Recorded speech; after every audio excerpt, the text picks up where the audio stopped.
कायाकल्प। राधा को अपनी सास से बहुत प्यार था।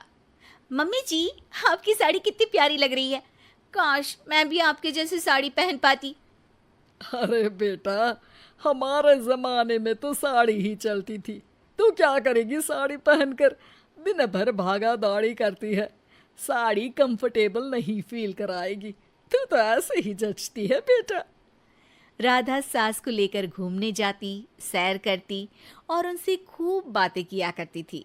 एक दिन, अरे राधा और माँ सुनो, अब हम लोगों को बम्बई चलना पड़ेगा। मेरी नई नौकरी वहीं लगी है। अरे वाह माँ, कितना मजा आएगा ना। अरे नहीं नहीं, मैं नहीं जाऊंगी। बड़ा शहर, बड़े लोग, मेरा दिल नहीं लगेगा। अरे माँ, मैं हूं ना आपके साथ। और सारा परिवार बड़े शहर में शिफ्ट हो जाता है। एक दिन, राधा, तू भी अब नौकरी में जाने लगी है। मैं तो बोर हो जाती हूँ। सोच रही हूँ आसपास की औरतों से दोस्ती कर लूँ। हाँ हाँ माँ, और क्या, यहाँ की औरतें तो किटी पार्टी और बहुत सी फन लविंग एक्टिविटी करती हैं। तो बेटा, दो चार फन लविंग से मुझे भी मिलवा देना। बहू सास के साथ बाहर निकलती है तो देखती है कि सास की उम्र की जो औरतें टहल रही हैं, उनका पहनावा ओढ़ावा सास से बिल्कुल अलग है। लेकिन फिर भी राधा एक औरत को रोकती है। Hello aunty, how are you? Oh great darling. Aunty, हम लोग यहाँ नए शिफ्ट हुए हैं। ये मेरी मम्मी है। क्या ये कल से आप लोगों को ज्वाइन कर सकती हैं? वो औरत सास की तरफ बड़ी ही अजीब नजरों से देखती है, फिर कहती है, अब ठीक है, कल से भेज देना। सास समझ जाती है कि उस औरत को वो ठीक नहीं लगी, लेकिन फिर भी वो कुछ नहीं बोलती। अगले दिन, अरे माँ, अच्छी सी साड़ी पहनकर तैयार होकर जाइए। आपको आपकी दोस्तों के पास जाना है ना। और नहीं नहीं, मैं सोच रही हूँ घर पर बैठकर टीवी देखूं। वैसे भी रामायण का नया एपिसोड आएगा। नहीं माँ, आप जाओ ना, लोगों से मिलो, बात करो, अच्छा लगेगा। ना चाहते हुए भी सास उन लोगों के पास जाती है, लेकिन सभी सास से बुरा व्यवहार करते हैं।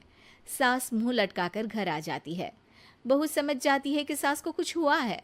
वो रोज सास को पार्क में भेजती, लेकिन सास रोज मुंह लटकाकर वापस आ जाती।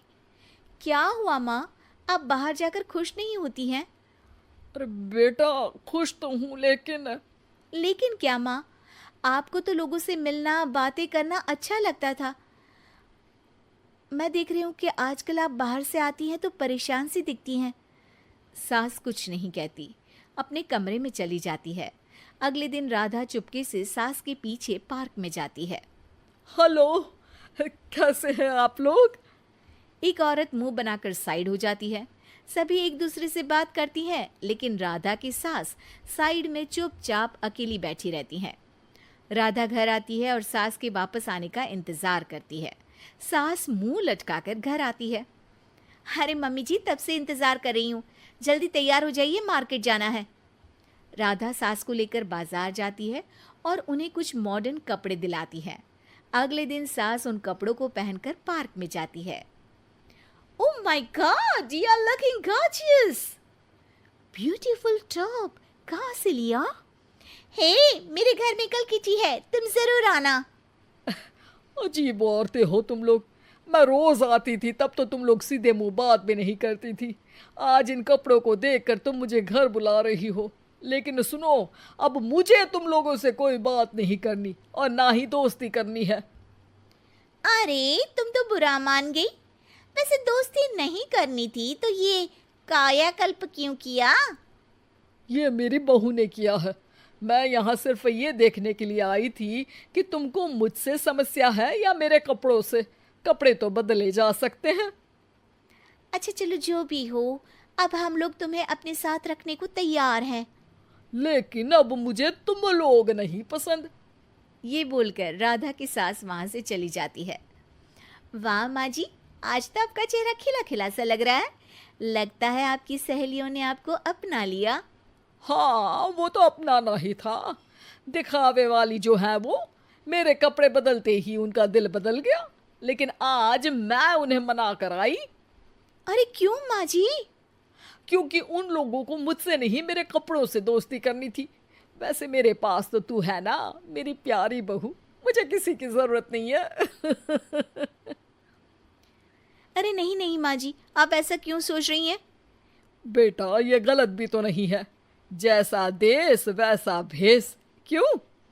ठीक है ना माँ, अब जब ये हम लोगों का देश है तो क्यों ना हम यहाँ का भेष अपना ले। हाँ हाँ जरूर, मैं तो तैयार हूँ।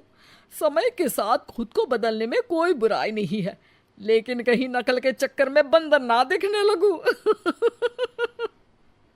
खैर, बहू लग जाती है सास की कायाकल्प।